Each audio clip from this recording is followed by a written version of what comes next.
Dirty Bird versus Kevin Holland, brother. This is the return to welterweight once again. So Kevin Holland has his back-to-back welterweight bouts. In his last fight against Cowboy Oliveira, we saw him still suffer with the same grappling inadequacies that he's been suffering at middleweight, right? And this was against smaller guys in the welterweight division. Now, was he able to?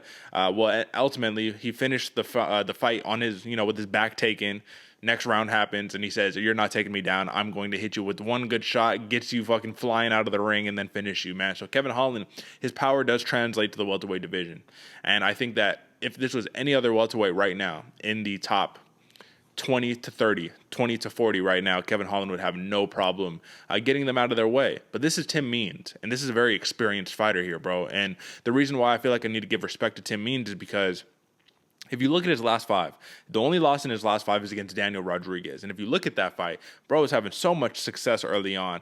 Daniel Rodriguez ended up taking over momentum-wise, and then when Tim Means started to have to, take some shots because the striking on the feet wasn't working, he got guillotined bad by a Daniel Rodriguez. Since then, you fought Laureano Staropoli, Mike Perry, and Nicholas Dalby, and you've decisioned all of them. 3-fight win streak, resurgence of Tim Means. But AJ, what's one thing that we've seen in Tim Means' game that isn't the most traditional? This dude's a wrestler now, bro. You know what I mean? He's getting it in with the grappling. So that's why, for me, I see an opening right here. That's why I see plus 180, and I'm like, someone's disrespecting the Dirty Bird. Someone doesn't remember who this man truly is. So let's talk about it, bro. Kevin Holland is a phenom, right? And hopefully he's found his correct weight class at 170 pounds.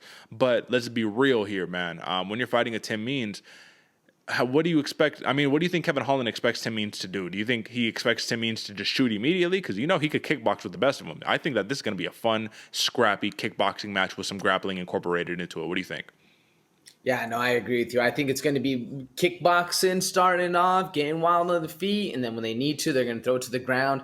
I mean, Tim Means, you said himself, man, he is a very amazing wrestler. He's coaching wrestling down in Albuquerque. So this dude's, he's staying in it, man. He's living the life. He's still fully engulfed in the wrestling, but don't sleep on his striking because he has some absolute power too. So the Dirty Bird can get things done, man, and he has the mindset to do it. We've talked about Tim Means a lot, man. You can't give enough praise to the kind of person that Tim Means is inside the cage and outside the cage. So he gets a lot of respect here on the program.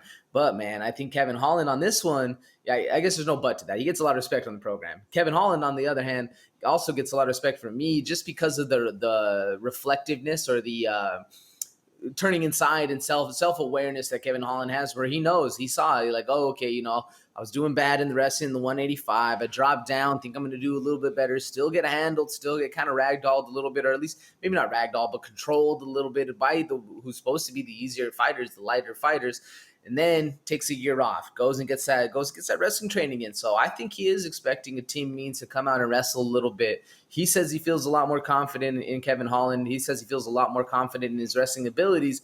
But, man, Tim Means, this dude's been doing it for a very long time, not just a year, or 3 years probably, what Kevin Holland's been focusing really on wrestling now.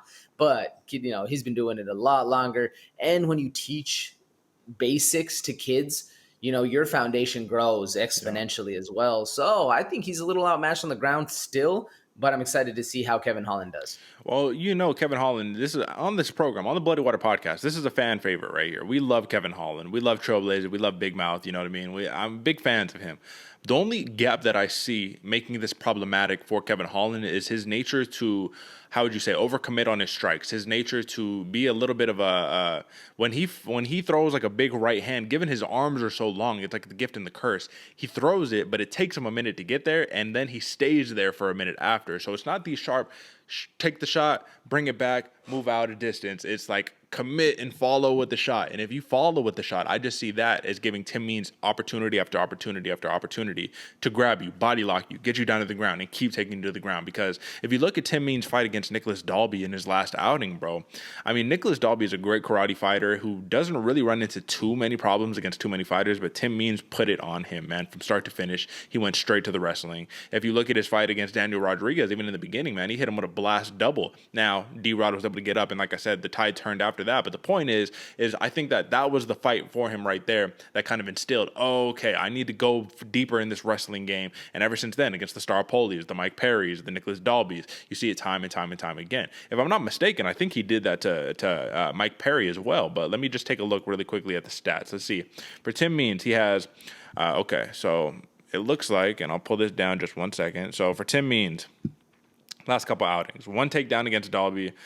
He actually got taken down by Mike Perry. That's right. I remember that. But he pieced him up on the feet. Look at that. 128-64. Constant output right there. 2 takedowns against Laureano Starpoli. 1 against D-Rod. And then, as I said, man, this dude, he's been taking down people forever. So we know what time it is. I just think that's something that is a big factor that needs to be taken into consideration, because Kevin Holland, of course, can land that one big shot. That right hand, if it connects flush, that's it. And that's my whole thing, is like, can Tim Means withstand the damage to be able to get it in range, to grab a body lock, to get a takedown, to get the blast double and control it on the ground? And that's my question to you. Let's be honest here. 10 out of 10 times, I mean, can Tim Means make this happen and avoid that damage? And I'm talking about not get KO'd the way that Alex Oliveira got hit with that shot, and that was just it for him. Like, can he get past that surge? What do you think?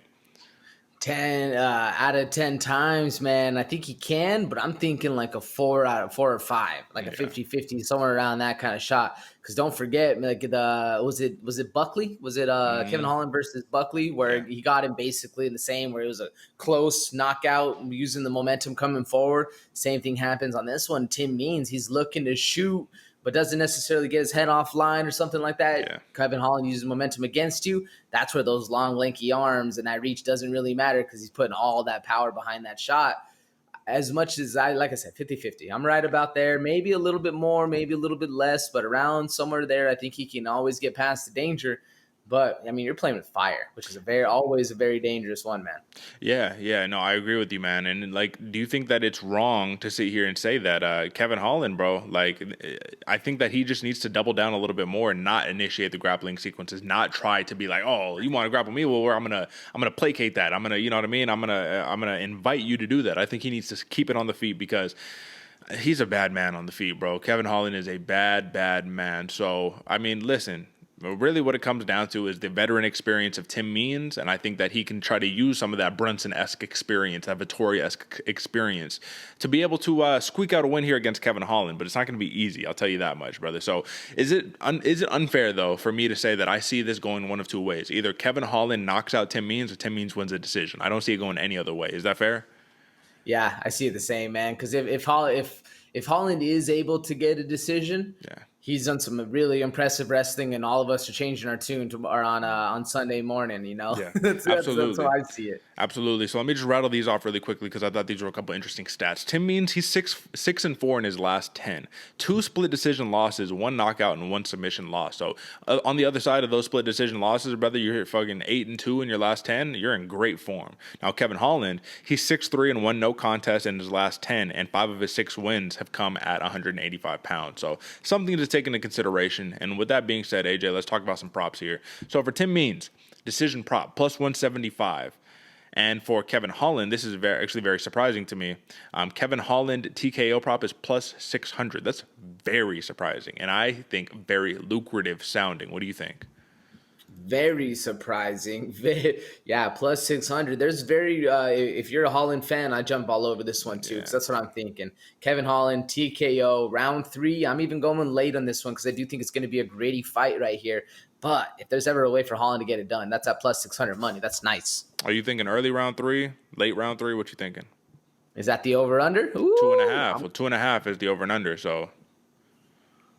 Always battling these ones. Man, I'm gonna go early round 3 this one. I'm gonna take the under. Okay. And you'll rock with the TKO prop for Kevin Holland, which is smart. And I like the decision prop for Tim Means, but honestly, you have to rock with the money line once again here, because if you look at the decision prop for Tim Means, you're looking at plus 175. So you're getting worse odds for a decision than just money line overall for Tim Means. So this is another one, folks, where I'm going to recommend that you go money line on Tim Means.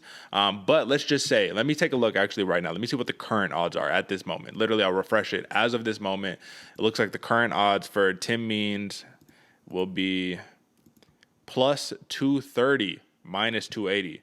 So Yeah, I mean, come on, brother. The odds are swelling in favor of Kevin Holland. You have to take the money line at this point. I think that's the most adequate bet to take. And it concerns me a little bit, brother. I'm not going to lie to you with my Tim Means pick, given that the odds makers are just like, no, he's not going to do it. But we'll see what happens. I like Tim Means' veteranship. Some takedowns are going to have to be necessary, a prerequisite to get the job done. But Kevin Holland has that one-shot KO power, man. We'll see if he can get it done right there. So that is your pick. I am rocking with the money line, but just to be fair, over, because I'm expecting a decision. So we'll leave that for what it's worth.